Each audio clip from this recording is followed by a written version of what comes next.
আসসালামু আলাইকুম রহমতুল্লাহি ওবরকাতুহু। সম্মানিত দর্শক, পুরো মে মাস জুড়ে বাংলাদেশের রাজধানী রীতিমতো প্রতিদিন নিশ্চয়তার পথ থেকে ক্রমশ অনিশ্চয়তার দিকে চলে যাচ্ছে। এই রাজধানীর রাজপথ সন্ধ্যার পর থেকে শুরু করে সারাটা দিন মানুষের জন্য অস্বস্তিকর, কখনো ভয়ঙ্কর এবং কখনো মৃত্যুকূপে পরিণত হয়ে যায়। প্রকাশ্য দিবালোকে গোলাগুলি, দলীয় অন্তর্দ্বন্দ্ব এবং কলহে বিভিন্ন রাজনৈতিক দলের যারা নেতাকর্মী তারা পরস্পরের প্রাণ ছিনিয়ে নেয়। চাপাতি, দেশীয় অস্ত্র এবং দেশি বিদেশি আগ্নেয় অস্ত্র হাতে বিভিন্ন জায়গাতে ওত পেতে থাকে মৃত্যুদূতেরা। চুরি, ডাকাতি, ছিনতাই, রাহাজানি, এর কোনো বাপ মা নেই। যখন যেখানে প্রয়োজন, যখন যেখানে দরকার, সেখানেই ছিনতাইকারীরা তাদের অবাধ বিচরণে এই রাজধানীবাসীর জীবন, একই সঙ্গে সারা দেশবাসীর জীবন তছনছ করে ছেড়ে দিচ্ছে। আন্দোলনকারীরা, তা সে সরকারি হোক বেসরকারি হোক, অর্থাৎ ডক্টর মোহাম্মদ ইউনূসের পক্ষের লোক হোক বিপক্ষের লোক হোক, সরকারি কর্মচারী হোক কিংবা আমজনতা হোক, পুরো দেশটাকে তারা তাদের বাপদাদার সম্পত্তি মনে করছেন। কোর্ট বলেন, কাছারি বলেন, সচিবালয় বলেন, সব জায়গাতে তারা যখন আন্দোলন শুরু করেন, একটি বারের জন্য নাগরিক দায়িত্ব এবং কর্তব্য তাদের মাথায় থাকে না। পুরো দেশ অচল। এবং এই যে গত 2 সপ্তাহ ধরে সারা বাংলাদেশ প্রায় কার্যত অচল রয়েছে। সচিবালয়ে আজকের এই দিনটি যখন আমি ভিডিও করছি, সচিবালয়ে তালা লাগিয়ে এবং সকল গেটগুলো বন্ধ করে কর্মকর্তা কর্মচারীরা মিছিল করছে। নগর ভবনে তালা লাগানো, তাকে শপথ পড়ানোর জন্য জনাব এরশাদ সরকারকে আজকের দিনে 24 ঘন্টার মধ্যে শপথ পড়ানোর জন্য আইনি নোটিশ দিয়েছে। এনবিআর, জাতীয় রাজস্ব বোর্ড, যারা টাকা সরকারের জন্য সংগ্রহ করে এবং সেই রাজস্ব দ্বারা সরকার চলে, সেটি দীর্ঘদিন ধরে অচল। এই অচল অবস্থার মধ্যে আমরা যারা সাধারণ জনগণ এতটা অনুভূতিহীন হয়ে পড়েছি যে আমরা এই দেশের কোনো কিছু নিয়ে ভাবছি না। এই দেশের প্রায় 50 লাখ খামারি এবং আরো 50 লাখ ব্যাপারী, তারা এই কুরবানিকে কেন্দ্র করে তাদের সারা বছরের যে আয়োজন সেটি সাজিয়েছেন।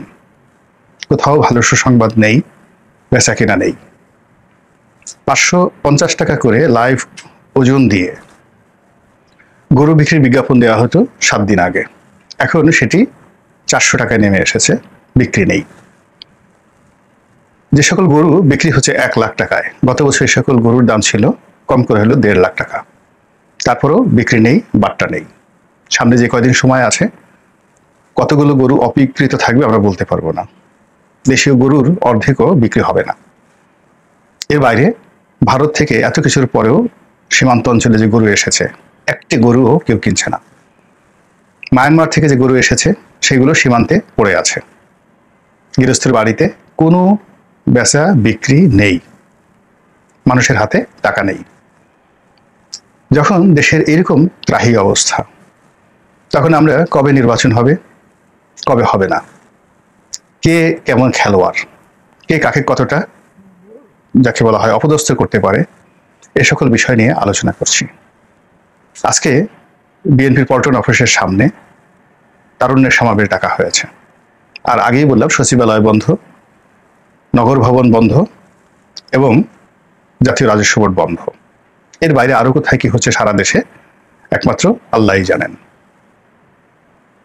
জাতীয় নাগরিক কমিটির যারা নেতৃবৃন্দ রয়েছেন তারা চট্টগ্রামে গিয়েছিলেন, সেখানে জনতার দ্বারা ঘেরাওয়ের শিকার হয়েছেন, সেনাবাহিনী তাদেরকে উদ্ধার করেছে। সারা দেশে সেনাবাহিনীর টহল জোরদার করা হচ্ছে এবং মব সন্ত্রাস থেকে জাতিকে বাঁচানোর জন্য তারা চেষ্টা করছেন। এরই মধ্যে ডক্টর মোহাম্মদ ইউনূসের পক্ষের যারা লোকজন, তারা নানা রকম তথ্য এবং মহাত্ম হাজির করছেন। তিনি সাগরের খেলোয়াড়, মহাসাগরের খেলোয়াড়, তিনি বিশ্ব খেলোয়াড়। ভাগ্য ভালো এখন পর্যন্ত তাকে আকাশের খেলোয়াড় বানানো হয়নি। অন্যদিকে তার সঙ্গে যারা খেলছেন রাজনীতির ময়দানে, তাদেরকে খালবিল, সেই খালবিলের খেলোয়াড় হিসেবে বর্ণনা করা হচ্ছে। এখন আমাদের দেশে আবহমান বাংলায় খালবিলে বেশিরভাগ মানুষই খেলা করে, এবং যারা খেলা করে মানুষরূপী তারা বালক। যখন নতুন জোয়ার আসে খালবিলে তখন খেলা করে, আবার যখন আশ্বিন মাস, ভাদ্র আশ্বিন মাসে পানি শুকিয়ে যায় তখনও তারা খেলা করে মাছ ধরার জন্য খালবিলে। কিন্তু আটলান্টিক মহাসাগর আমরা দেখিনি কখনো। আমরা যেটা জানি যে আটলান্টিকের এক তীরে রয়েছে ইউরোপ, আর এক তীরে রয়েছে আমেরিকাতে। এই আটলান্টিকে যদি কেউ খেলে থাকেন তিনি হলেন কলম্বাস। তো সেই ক্যাপ্টেন কুক, কলম্বাস, তাদের মতো বিখ্যাত নাবিক যারা ছিলেন তারা এখানে খেলেছেন।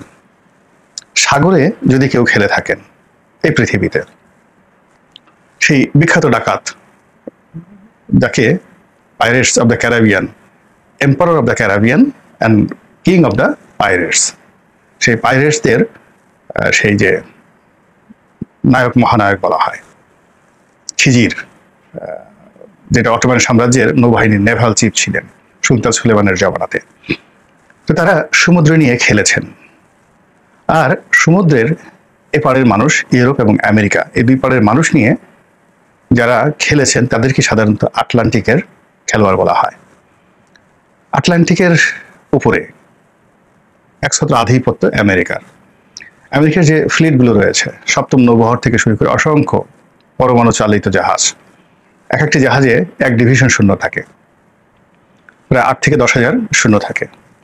এক একজন নেভাল চিফ নয়, এখানে এক একজন মেরিন চিফ থাকেন, জেনারেল পদমর্যাদার, 4 স্টার জেনারেল, যারা এই সকল জাহাজের কর্তৃত্ব তাদের হাতে। এই জাহাজে বিমান বাহিনী থাকে, এই জাহাজে স্থল বাহিনী থাকে, এই জাহাজে নৌবাহিনী থাকে। অর্থাৎ একটা ত্রিমাত্রিক যুদ্ধ করার জন্য এই একটি, যাকে বলা হয় জাহাজ, সমুদ্রের মধ্যে একটা বিশাল সেন্ট মার্টিন দ্বীপরূপে কাজ করে। তো তারা সেই যে আটলান্টিক মহাসাগর থেকে কখনো কখনো প্রশান্ততে যায়, সেখান থেকে ভূমধ্য সাগরে যায়, সেখান থেকে রেড সিতে যায়, লোহিত সাগরে যায়, সেখান থেকে পারস্য উপসাগরে যায়, সেখান থেকে চায়না উপসাগরে এসে দক্ষিণ চীন সাগরের কাছাকাছি গিয়ে তাইওয়ান প্রণালীতে তারা চলে আসেন। তারা ওখান থেকে ভারত মহাসাগরে চলে আসে আটলান্টিক থেকে। এখন বঙ্গোপসাগরে তারা আসার জন্য প্রাণান্ত চেষ্টা করছে। তো এই যে আমেরিকার যে আটলান্টিক মহাসাগরের উপরে তাদের যে আধিপত্য, সেই আধিপত্য তারা এখন বঙ্গোপসাগরে আনার জন্য মালাক্কা প্রণালী সহ, মালাক্কা মানে ইন্দোনেশিয়া যে প্রণালী রয়েছে, সেই প্রণালী যেখানে এখন পর্যন্ত ইন্ডিয়ান নেভি এবং চাইনিজ নেভির নৌবাহিনীর আধিপত্য রয়েছে। তো এই পুরো বঙ্গোপসাগর এবং মালাক্কা প্রণালী, এই অঞ্চলের সঙ্গে তাদের যে আটলান্টিক মহাসাগরের যোগসূত্র, এটির একটা দ্বার উন্মোচন করার জন্য আটলান্টিকের যারা খেলোয়াড় তারা খেলছেন। এর কারণ হলো আটলান্টিকের যে অপর উইংসগুলো, একটা উইংস হলো আটলান্টিক থেকে যেটা তাইওয়ান প্রণালীতে তারা আসতো ফিলিপাইন হয়ে, এটা এখন চীন সেই স্বাধীনতা তাদের দিচ্ছে না। অন্যদিকে ইরানের যে আক্রমণ, হুতিদের আক্রমণ, তো ইরানের আক্রমণ এবং ইয়েমেনের হুতিদের আক্রমণ, হিজবুল্লাহর আক্রমণ এবং অন্যান্য বিভিন্ন জাতিগোষ্ঠীর আক্রমণের ফলে পুরো লোহিত সাগর, আরব সাগর, সাতিল আরব, পারস্য উপসাগর এবং ভূমধ্য সাগর, মেডিটেরিয়ান যেটা, এই ভূমধ্য সাগর তাদের জন্য সংকুচিত হয়ে আসছে। আর অন্যদিকে যেটিকে ক্যারিবিয়ান সি বলা হয়, সেটিও এখন তাদের সেই যাকে বলা হয় আগের মতো অবাধ বিচরণ নেই। ফলে আটলান্টিকের যে অংশটি, অর্থাৎ ইংল্যান্ডের সঙ্গে আটলান্টিকের সম্পর্ক, ফ্রান্সের সঙ্গে আটলান্টিকের সম্পর্ক, ওলান্দাস মানে ডেনমার্কের সঙ্গে আটলান্টিকের সম্পর্ক, এই জায়গাটুকু ব্যতিরিকে আমেরিকান নেভির অবাধ বিচরণ নেই।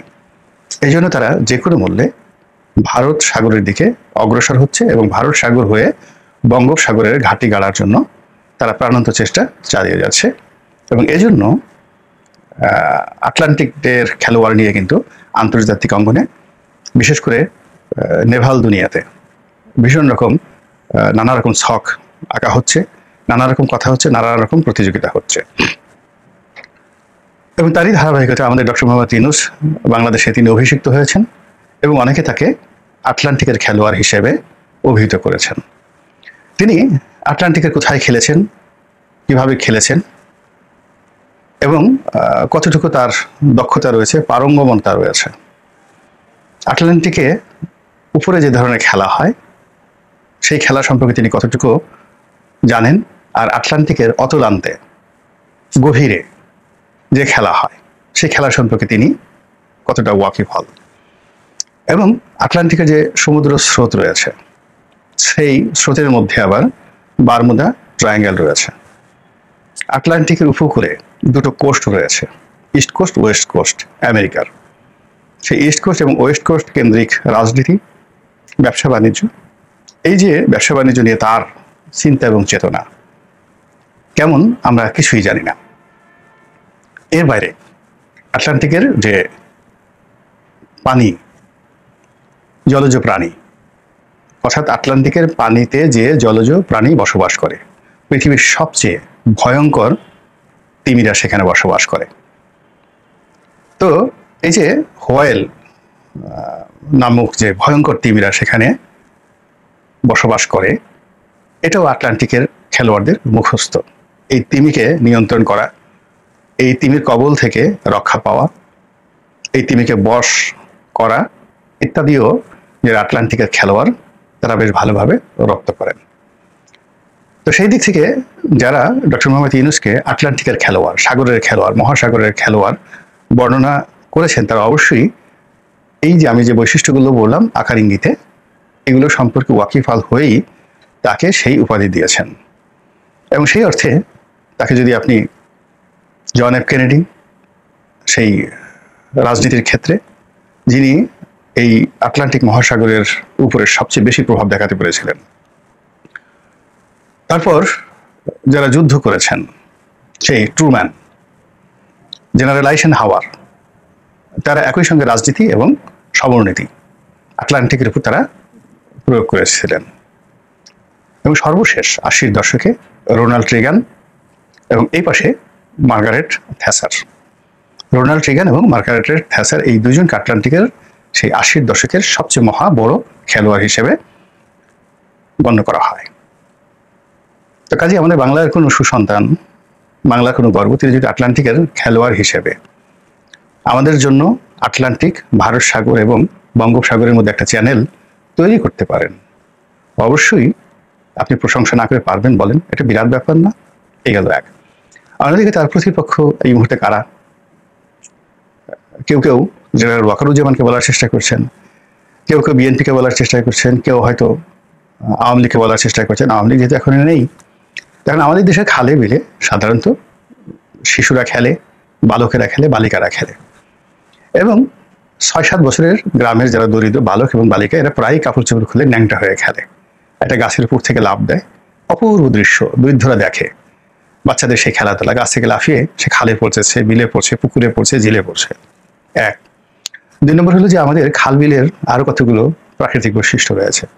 যখন বর্ষাকাল আসে তখন নৌকা নিয়ে এই বিভিন্ন মানুষ সেই খালে বিলে যায় প্রাকৃতিক কর্ম সারার জন্য।